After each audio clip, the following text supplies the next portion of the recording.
एक बार की बात है, बलवान के माता पिता किसी दूसरे गांव गए हुए थे। बलवान भी अपने स्कूल गया हुआ था। घर में अकेला कुक्कू ही था।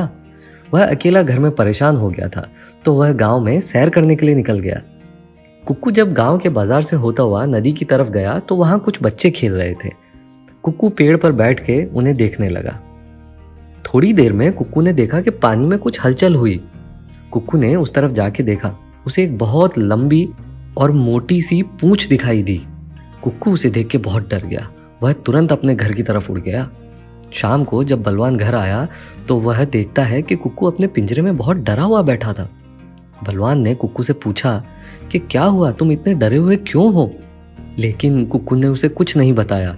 वह बलवान से कहता है कि माँ उसके लिए खाना बना के गई है और वो खाना खा ले, उसके बाद उन दोनों को बाजार जाना है। माँ ने बाजार से कुछ सामान लाने के लिए कहा है।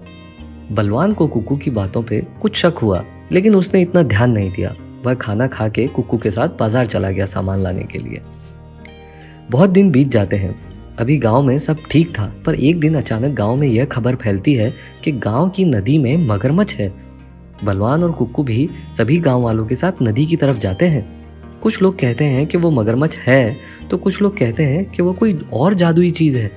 सभी इस बात से बहुत परेशान थे कि उनके गांव की नदी में अचानक से ये मगरमच्छ कहाँ से आ गया, क्योंकि वो नदी इतनी बड़ी और गहरी नहीं थी कि उसमें मगरमच्छ रह सके। बलवान कुक्कू से इस बारे में पूछता है कि क्या इसी वजह से कुक्कू डरा हुआ था।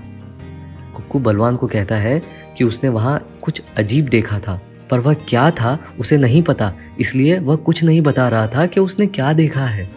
बलवान कुक्कू से कहता है कि उसे समझ नहीं आ रहा है कि इस नदी में मगरमच्छ कहाँ से और कैसे आ गया है।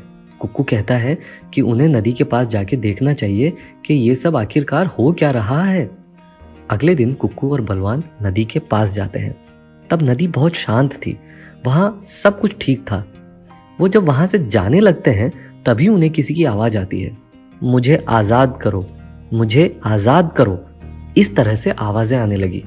बलवान और कुक्कू डर जाते हैं, लेकिन वो हिम्मत नहीं हारते और धीरे धीरे नदी की तरफ बढ़ने लगते हैं।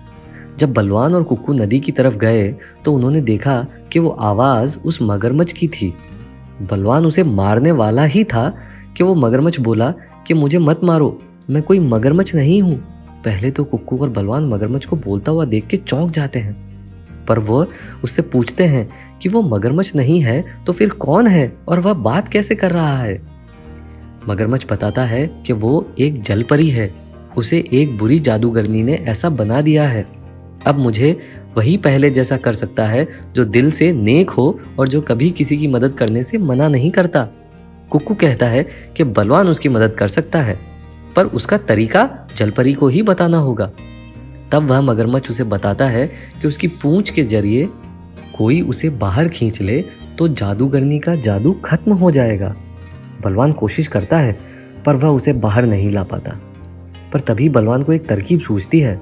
वह अपने दोस्तों को वहां लेके आता है और उनकी मदद से उस मगरमच्छ को बाहर लाता है और जलपरी फिर से अपने सुंदर रूप में आ जाती है और कुक्कू और बलवान और उसके दोस्तों का धन्यवाद करके अपने देश लौट जाती है। बलवान और उसके दोस्त मगरमच्छ के नदी से जाने की बात सबको बताते हैं और इस तरह से पूरे गांव को बलवान और कुक्कू पे बहुत नाज होता है।